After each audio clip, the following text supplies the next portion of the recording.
Namaku Afrianti, usiaku baru 23 tahun.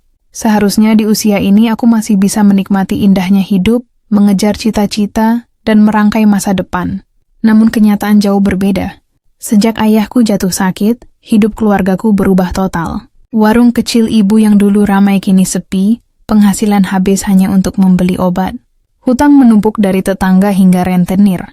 Setiap malam aku terjaga, menangis sendiri, mendengar ibu menghela napas panjang, mencoba menghitung sisa uang yang tak pernah cukup.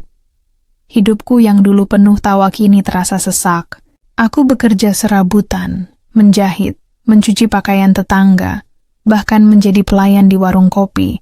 Namun semua itu hanya cukup untuk menutup biaya sehari-hari. Sedangkan hutang ayahku bagaikan jurang tak berujung. Setiap kali pintu rumah diketuk, jantungku berdegup kencang. Aku takut itu rentenir yang datang menagih. Aku takut melihat wajah ayahku yang semakin pucat karena merasa menjadi beban. Malam-malamku penuh doa. Aku meminta keajaiban, jalan keluar, sesuatu yang bisa membebaskan keluargaku dari derita. Sampai suatu sore, takdir mempertemukanku dengan seorang pria asing. Dia datang dengan mobil mewah, mengenakan jas rapi, wajahnya penuh wibawa meski jelas terlihat garis usia. Namanya Amir, seorang duda asal Bangladesh berusia 50 tahun. Ia dikenal di kampungku sebagai pengusaha besar yang kaya raya. Jujur, aku tak pernah mengira hidupku akan bersinggungan dengan pria seperti dia. Awalnya aku hanya diminta menemani seorang temanku bekerja di acara jamuan kecil di rumah Amir. Dari situlah ia pertama kali melihatku. Pandangan matanya tajam, namun bukan sekadar mengamati, melainkan seakan menembus ke dalam hatiku. Aku merasa canggung, tetapi Amir menyapaku ramah. Beberapa hari kemudian kabar mengejutkan datang. Amir menyatakan ingin melamarku. Tidak tanggung-tanggung, ia menyiapkan mahar senilai 15 miliar rupiah, jumlah yang bahkan mustahil kubayangkan. Saat ibuku mendengar itu, beliau langsung terisak. Bayangkan, hanya dengan sekali akad, semua hutang bisa lunas, rumah bisa diperbaiki, bahkan masa depan keluarga terjamin. Namun bagiku, kabar itu bagaikan pedang bermata dua. Di satu sisi aku ingin menolong keluargaku, tapi di sisi lain aku harus menggadaikan masa mudaku. Menikah dengan lelaki seusia ayahku, seorang duda asing yang bahkan belum lama ku kenal. Apakah aku sanggup? Malam itu aku tak bisa tidur. Aku memandang wajah ayahku yang sedang terlelap dengan selang infus menempel di tangannya. Air mataku jatuh tanpa bisa kutahan. Aku sadar aku tidak punya pilihan lain. Jika aku menolak, hutang keluargaku akan semakin menjerat, mungkin ayahku takkan bertahan. Tapi jika aku menerima, aku tahu aku akan kehilangan diriku sendiri. Amir datang ke rumah keesokan harinya. Dengan nada tegas namun penuh kelembutan, ia berkata, "Afrianti, aku tahu keputusan ini berat untukmu, tapi aku berjanji akan menjaga dan membahagiakanmu. Aku tidak mencari wanita muda hanya untuk kebanggaan. Aku mencari seseorang yang bisa mengisi kekosongan hidupku, dan aku melihat itu padamu." Aku tercekat. Kata-katanya begitu dalam. Namun hatiku masih bergetar hebat. Apakah ini cinta? Atau sekadar jebakan manis dari seorang lelaki yang terlalu berkuasa? Ibu memegang tanganku erat, matanya berkaca-kaca. "Nak, mungkin inilah jalan keluar kita. Jangan pikirkan dirimu sendiri. Pikirkan ayahmu, pikirkan adik-adikmu. Aku hancur." Hatiku seakan diremas. Seumur hidup, aku ingin menikah dengan lelaki yang kucintai, bukan karena uang. Tapi sekarang aku dihadapkan pada pilihan pahit. Cinta atau keluarga. Malam itu aku sujud lama sekali, meminta petunjuk dari Tuhan. Namun semakin lama aku berdoa, semakin jelas hatiku berbisik, aku harus berkorban. Demi ibu, demi ayah, demi keluarga. Dengan air mata, aku akhirnya menerima lamaran Amir. Tapi di lubuk hati terdalam aku tahu, keputusan ini akan mengubah seluruh hidupku. Dan sejak detik itu aku tidak lagi menjadi gadis biasa. Aku adalah seorang istri dari duda Bangladesh kaya raya, dengan mahar 15 miliar sebagai harga dari pengorbanan dan masa depanku. Pernikahan tanpa cinta hari itu akhirnya tiba. Hari yang seharusnya menjadi momen paling bahagia bagi seorang wanita. Hari ketika aku, Afrianti, resmi diikat dalam sebuah ikatan suci pernikahan. Namun di balik gaun pengantin putih yang kukenakan, hatiku terasa hampa. Aku tersenyum di depan banyak orang. Tapi di dalam hati, tangisanku bergemuruh tanpa suara. Pernikahan kami digelar begitu mewah. Mobil-mobil berderet di halaman rumahku yang sederhana. Tenda besar dipasang, dihiasi bunga-bunga mahal. Para tamu undangan berdatangan dengan wajah penuh kekaguman. Semua mata tertuju padaku. Gadis miskin berusia 23 tahun yang tiba-tiba menjadi istri seorang pengusaha kaya raya dari Bangladesh. Aku duduk di pelaminan, mengenakan riasan tebal yang menutupi sembab di mataku. Di sampingku Amir, lelaki berusia 50 tahun yang kini sah menjadi suamiku, tersenyum hangat, bahkan menatapku penuh kelembutan. Tapi kelembutan itu tak mampu menghapus kegelisahan di dadaku. Bagaimana mungkin aku bisa mencintai pria yang seusia ayahku? Setiap ucapan selamat dari tamu terasa seperti pisau yang menusuk. Selamat ya Yanti, hidupmu sekarang pasti bahagia. Bahagia? Kata itu terdengar asing di telingaku. Yang ku tahu hanya satu. Mulai hari ini aku bukan lagi milik diriku sendiri. Aku adalah milik seorang duda asing. Dengan harga mahar 15 miliar rupiah yang jadi perbincangan semua orang. Malam harinya, setelah pesta usai, aku duduk di kamar pengantin. Ruangan itu megah, ranjang besar dengan sprei putih, lampu redup, aroma wangi bunga melati memenuhi udara. Tapi bagiku semua itu tak lebih dari ruang penjara. Tubuhku gemetar, keringat dingin membasahi telapak tanganku. Aku tahu, malam itu akan menjadi malam pertamaku sebagai seorang istri. Amir masuk dengan langkah tenang. Ia melepaskan jasnya, tersenyum padaku.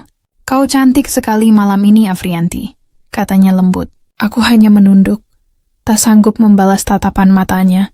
Air mataku hampir jatuh, namun kutahan sekuat tenaga.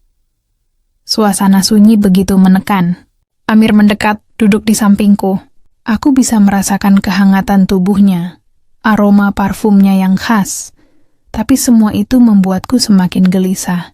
Hatiku berteriak ingin lari, ingin menjerit, tapi tubuhku seolah terikat. Melihat kegugupanku, Amir menarik napas panjang. Ia tak memaksa, justru ia meraih tanganku perlahan, menggenggamnya dengan lembut. Aku tahu kau masih takut. Aku tidak ingin memaksa. Aku hanya ingin kau tahu, aku sungguh ingin menjagamu bukan menyakitimu. Kata-kata itu membuat dadaku sesak. Bagaimana bisa ia begitu sabar, sementara aku terus menutup diri? Amir lalu berdiri, menyalakan lampu kamar yang lebih redup, lalu menatapku. Kita punya banyak waktu, Afrianti. Aku akan terburu-buru. Aku hanya ingin kau bisa percaya padaku. Aku terdiam. Ada rasa lega, tapi juga semakin bingung. Seharusnya aku bersyukur memiliki suami yang penuh pengertian. Bukan lelaki kasar seperti cerita-cerita yang sering ku dengar. Namun tetap saja hatiku belum bisa menerima. Aku merasa seperti boneka yang dipajang, cantik di luar tapi rapuh di dalam. Hari-hari setelah pernikahan tak jauh berbeda. Rumah besar yang kutinggali bersama Amir begitu megah tetapi sunyi. Aku berjalan melewati lorong panjang setiap pagi. Hanya ditemani suara langkah kakiku sendiri. Amir sibuk dengan urusan bisnisnya, sering bepergian dengan mobil mewah dan pengawal. Aku ditinggalkan dalam kesepian, duduk di kamar, menatap jendela, bertanya pada diri sendiri. Apakah ini harga dari pengorbanan? Kadang Amir pulang dengan wajah lelah, namun tetap menyempatkan diri menanyakan kabarku. Apakah kau baik-baik saja? Tanyanya. Aku hanya tersenyum singkat, meski di dalam hati aku ingin berteriak. Tidak, aku tidak baik-baik saja. Tapi kata-kata itu tak pernah keluar. Di tengah semua kemewahan, aku tetap merasa terasing. Aku tak bisa bicara banyak dengan Amir karena perbedaan bahasa dan budaya. Aku mencoba menyesuaikan diri, namun setiap kali menatapnya, aku selalu teringat pada ayahku sendiri. Dan itu membuatku semakin sulit membuka hati. Yang lebih menyakitkan, gosip mulai beredar di kampung.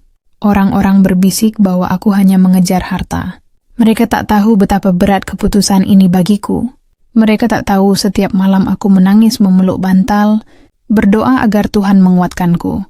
Pernikahan ini memberiku segalanya. uang, rumah mewah, pakaian indah, tetapi merampas hal terpenting, cinta dan kebebasan hatiku. Aku mencoba bertahan. Aku mencoba meyakinkan diriku bahwa ini adalah jalan yang harus kulalui. Tapi jauh di lubuk hati, aku tahu badai besar sedang menunggu. Karena Amir bukan pria biasa. Ada sesuatu di balik tatapan matanya. Sesuatu yang misterius yang belum kupahami dan perlahan mulai menghantui hidupku. Rahasia Amir terungkap hari-hari setelah pernikahan terus berjalan. Waktu terasa lambat seakan setiap detik hanya diisi kesepian yang panjang. Rumah besar ini, yang seharusnya menghadirkan rasa nyaman, malah terasa dingin dan menakutkan. Lorong-lorong panjangnya sunyi, setiap pintu tertutup rapat, dan aku sering merasa ada mata yang memperhatikanku dari balik bayangan. Amir, suamiku, semakin sering pulang larut malam. Kadang ia pulang dengan mata merah, wajahnya muram, dan tubuh gemetar seperti orang ketakutan. Saat kutanya, ia hanya tersenyum tipis lalu berkata, "Aku hanya lelah bekerja, Afrianti. Tidak ada yang perlu kau khawatirkan." Tapi aku tahu, ada sesuatu yang ia sembunyikan. Perasaan aneh itu semakin kuat ketika aku mulai mendengar suara-suara. Suara tangisan lirih seorang perempuan dari kamar Amir yang tak pernah boleh kumasuki. Awalnya aku pikir itu hanya ilusi karena terlalu sering sendiri. Namun suara itu terus muncul, terutama menjelang tengah malam. Suatu hari, ketika Amir pergi keluar kota, aku memberanikan diri masuk ke kamar yang selalu terkunci itu. Dengan hati-hati aku mencari kunci cadangan, dan setelah menemukannya, tanganku bergetar saat memutar gagang pintu. Aroma aneh langsung menyeruak ketika pintu terbuka. Ruangan itu dipenuhi foto-foto seorang perempuan cantik berhijab, dengan senyum manis yang membuat hatiku ikut bergetar. Di meja rias ada gaun pengantin berwarna putih yang sudah menguning dimakan waktu, dibiarkan tergantung dengan rapi. Di atas ranjang, ada sebuah bingkai besar dengan foto wanita itu bersama Amir. Aku menutup mulutku, menahan isak tangis. Saat itulah aku sadar, wanita itu adalah mendiang istrinya. Hatiku terhentak. Kini semuanya mulai masuk akal. Sikap Amir yang penuh luka, tatapannya yang sering kosong, dan tangisnya di malam-malam tertentu. Ia menikahiku bukan karena benar-benar cinta, melainkan karena aku mengingatkannya pada sosok yang sudah tiada.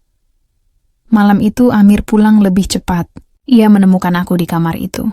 Matanya langsung membesar, wajahnya pucat. "Afrianti, apa yang kau lakukan di sini?" Suaranya bergetar, penuh ketakutan, seolah aku baru saja membuka luka lama yang tak ingin ia sentuh lagi. Aku menunduk, air mata jatuh tanpa bisa kutahan. "Maafkan aku, Amir. Aku hanya ingin tahu." "Siapa dia?" Amir terdiam lama sekali. Tangannya gemetar. Lalu ia duduk di kursi dengan wajah tertutup kedua telapak tangannya. Setelah beberapa menit, ia mulai berbicara. Suaranya parau, penuh kesedihan. Namanya Aisyah, istriku. Dia meninggal 5 tahun lalu dalam sebuah kecelakaan di Dhaka. Sejak hari itu hidupku hancur. Aku kehilangan semangat, kehilangan arah. Aku mencoba bangkit. Tapi setiap malam aku dihantui wajahnya, tangisnya, bahkan suaranya. Dan ketika aku melihatmu, Afrianti, entah kenapa aku merasa seperti melihat Aisyah kembali hidup di hadapanku. Aku terdiam, dadaku sesak, air mataku mengalir deras. Jadi itulah alasannya. Aku bukan benar-benar dicintai karena siapa diriku, melainkan karena wajahku yang mengingatkannya pada wanita yang sudah pergi. Hatiku remuk. "Lalu kenapa kau menikahiku?" Tanyaku dengan suara serak. Amir menatapku dengan mata merah. "Karena aku ingin menghapus sepi. Aku ingin mencoba melanjutkan hidup. Meski aku tahu aku mungkin takkan pernah bisa melupakan Aisyah." Aku menutup wajahku dengan kedua tangan. Rasanya dunia runtuh menimpaku. Aku menikah bukan hanya karena terpaksa, tapi kini aku tahu aku hanyalah bayangan dari wanita lain. Sejak hari itu, suasana rumah semakin aneh. Amir semakin sering menangis di kamar itu, berbicara seakan sedang bercakap dengan Aisyah. Kadang aku mendengar ia memanggil namanya berulang-ulang. Malam-malamku dipenuhi rasa merinding, campuran antara takut dan iba. Aku mencoba bertahan, mencoba memahami bahwa ia hanya lelaki yang terluka. Tapi semakin hari, aku merasa terjebak dalam lingkaran masa lalu yang bukan milikku. Pernikahan ini tidak hanya tanpa cinta, tapi juga tanpa masa depan yang jelas.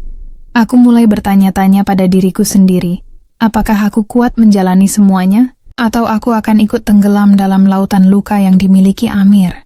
Nah, di lubuk hati terdalam aku sadar, malam pertama yang sebenarnya belum terjadi. Malam di mana Amir benar-benar ingin mendekatiku. Itu bukan sekadar malam pernikahan biasa.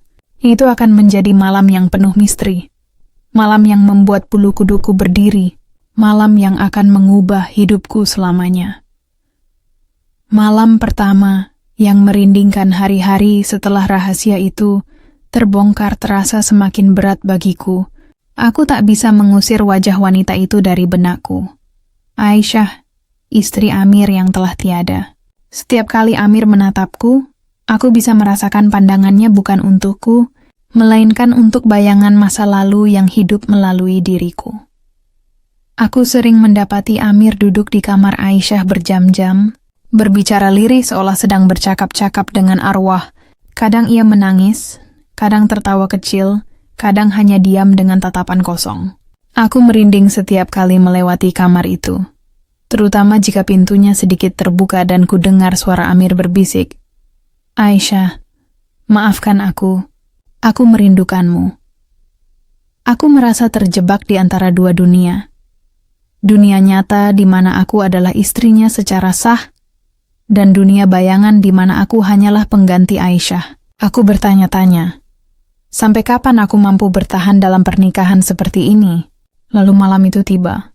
Malam yang sejak awal pernikahan selalu kuhindari. Malam ketika Amir akhirnya mengetuk pintu kamar tidurku, kali ini dengan tatapan yang berbeda. Ada tekad, ada keberanian, tapi juga ada sesuatu yang gelap di balik sorot matanya. "Afriyanti," suaranya serak. "Malam ini, aku ingin kita benar-benar menjadi suami istri. Aku tak ingin lagi terjebak dalam bayangan masa lalu. Aku ingin melangkah ke depan bersamamu." Jantungku berdetak kencang. Tanganku gemetar. Aku tahu malam ini tak terhindarkan. Dengan langkah pelan, Amir masuk ke kamar, lalu duduk di tepi ranjang. Aku bisa mencium aroma parfum khasnya yang tajam, bercampur dengan hawa dingin yang entah dari mana datangnya. Aku mencoba menenangkan diri, menarik napas dalam-dalam. Tapi tubuhku justru semakin tegang. Ada sesuatu yang aneh di udara malam itu. Suasana kamar begitu hening, seakan waktu berhenti.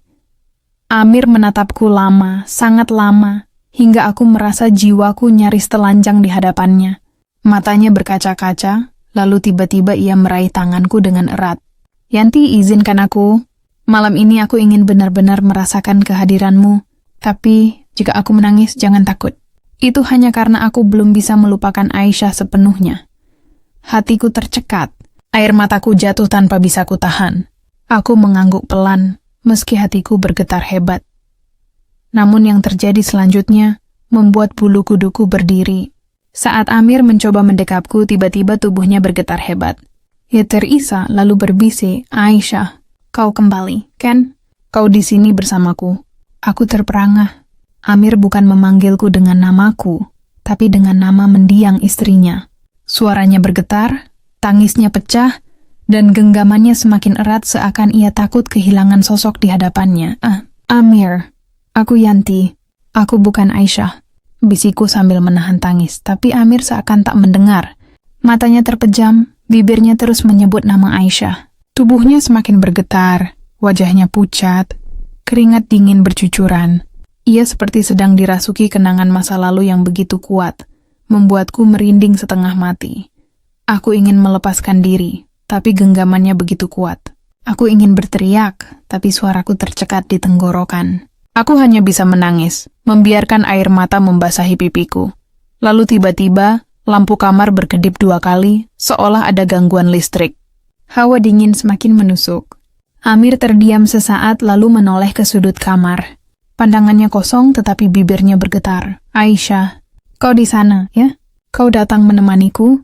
Aku berikut menoleh, tapi tak ada siapa-siapa. Hanya bayangan samar yang menempel di dinding. Aku semakin ketakutan. Malam pertama yang seharusnya penuh cinta, berubah menjadi malam mencekam yang membuat seluruh tubuhku merinding. Amir kemudian jatuh tersungkur ke lantai, menangis seperti anak kecil. Aku tidak bisa melupakanmu, Aisyah. Mengapa kau pergi meninggalkanku? Aku berlari menghampirinya, berlutut di sampingnya, berusaha menenangkan. Amir, kau tidak sendiri. Aku di sini.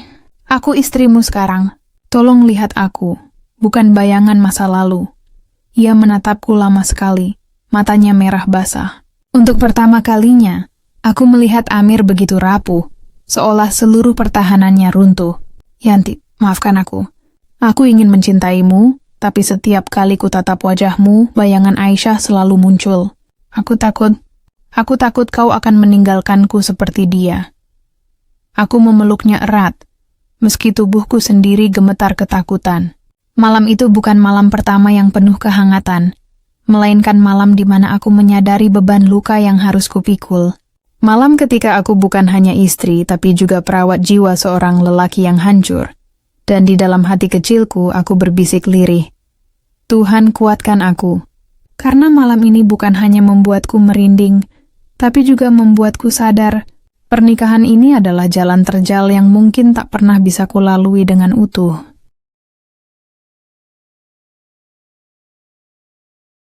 Pengorbanan dan takdir sejak malam itu, hidupku benar-benar berubah. Malam pertama yang seharusnya menjadi awal kehangatan justru meninggalkan luka batin yang dalam. Aku tak lagi hanya seorang istri, melainkan seorang penjaga jiwa yang rapuh. Amir, lelaki berusia 50 tahun yang kini menjadi suamiku, terlihat semakin sering terjebak dalam masa lalunya. Kadang ia menatapku seakan aku adalah Aisyah, istrinya yang sudah tiada, dan di lain waktu ia sadar bahwa aku hanyalah Afriyanti, gadis muda yang ia nikahi demi melanjutkan hidupnya. Hari-hari kami dipenuhi pertentangan batin. Di satu sisi, Amir mencoba memberikan segalanya padaku. Ia membelikan perhiasan, pakaian indah, bahkan mengajakku ke tempat-tempat mewah. Namun di sisi lain, setiap kali kami berdua duduk berhadapan, aku bisa merasakan jarak yang begitu jauh. Jarak itu bukan karena usia atau budaya, melainkan karena hatinya masih terikat pada bayangan yang tak terlihat. Aku sering terbangun di tengah malam, mendengar tangisan lirih dari kamar sebelah. Ketika aku mengintip, Amir duduk di tepi ranjang dengan foto Aisyah dalam genggamannya. Aku rindu padamu. Kenapa kau pergi begitu cepat? Bisiknya. Air matanya jatuh, dan aku hanya bisa berdiri terpaku, merasakan perih yang sama di dadaku. Aku ingin memeluknya, tapi aku tahu pelukan itu bukan untukku. Sebagai seorang istri, aku mencoba kuat. Aku memasak untuknya, menyiapkan teh hangat, bahkan menemaninya berbicara tentang bisnisnya. Amir selalu berterima kasih. Matanya menatapku penuh penghargaan. Namun aku tahu, rasa terima kasih itu berbeda dengan cinta yang sesungguhnya. Ia menghargai pengorbananku, tapi cintanya masih terpenjara. Ada hari-hari ketika aku hampir menyerah. Aku duduk di balkon rumah besar itu, menatap langit malam, bertanya pada diriku sendiri, apakah aku bahagia? Jawabannya selalu membuat air mataku jatuh. Aku menikah demi keluarga, demi menyelamatkan ayahku, demi 15 miliar yang bisa menghapus hutang dan memberi kehidupan baru bagi ibu serta adik-adikku. Tapi apakah aku benar-benar hidup? Atau aku hanya bernafas di dalam penjara emas yang bernama pernikahan? Suatu sore, Amir duduk di sampingku dengan wajah lelah. Yanti, katanya lirih, aku tahu aku tidak adil padamu. Aku menikahimu. Tapi aku masih hidup bersama bayangan masa laluku. Aku tidak ingin kau menderita. Jika kau mau meninggalkanku, aku tidak akan menahanmu. Kata-kata itu menusuk hatiku. Pergi? Apakah aku bisa pergi setelah semua ini? Setelah keluarga kecilku diselamatkan dari jurang kehancuran? Setelah aku sendiri yang memilih jalan ini dengan penuh air mata? Aku menatap Amir lama, lalu kupegang tangannya. Amir, aku memilih jalan ini bukan karena cinta. Aku melakukannya demi keluarga. Tapi sejak aku berada di sisimu, aku sadar, tugasku lebih besar. Aku harus membantumu keluar dari luka itu. Kalaupun aku pergi, siapa yang akan menjagamu? Air mata Amir jatuh. Ia menggenggam tanganku erat.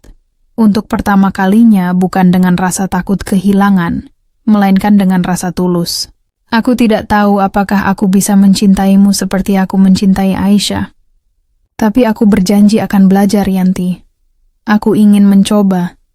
Mendengar itu hatiku berkecamuk. Aku tahu cinta yang kualami tak seperti cinta dalam dongeng. Cintaku lahir dari pengorbanan, dari luka, dari pilihan yang pahit. Tapi mungkin disitulah takdirku. Takdir untuk mendampingi lelaki yang hancur, agar bersama-sama kami bisa menyembuhkan luka. Malam-malam berikutnya tetap penuh air mata. Namun kali ini berbeda. Aku menangis bukan karena penyesalan, melainkan karena kekuatan baru yang kutemukan dalam diriku. Aku belajar menerima kenyataan bahwa hidup tidak selalu berjalan sesuai keinginan. Terkadang Tuhan memberi kita jalan yang berliku, penuh duri, agar kita belajar arti ketulusan. Dan di suatu malam, ketika aku memandang Amir yang tertidur di sampingku, aku berbisik lirih. Aku rela menikah demi 15 miliar, demi keluarga, demi tanggung jawab. Tapi malam pertama membuatku sadar, uang sebesar apapun tidak mampu membeli ketenangan hati. Aku tidak tahu bagaimana akhir cerita ini, tapi aku akan tetap bertahan. Karena cinta yang sejati kadang bukan tentang memiliki, melainkan tentang bertahan dalam luka dan tetap memilih untuk bersama.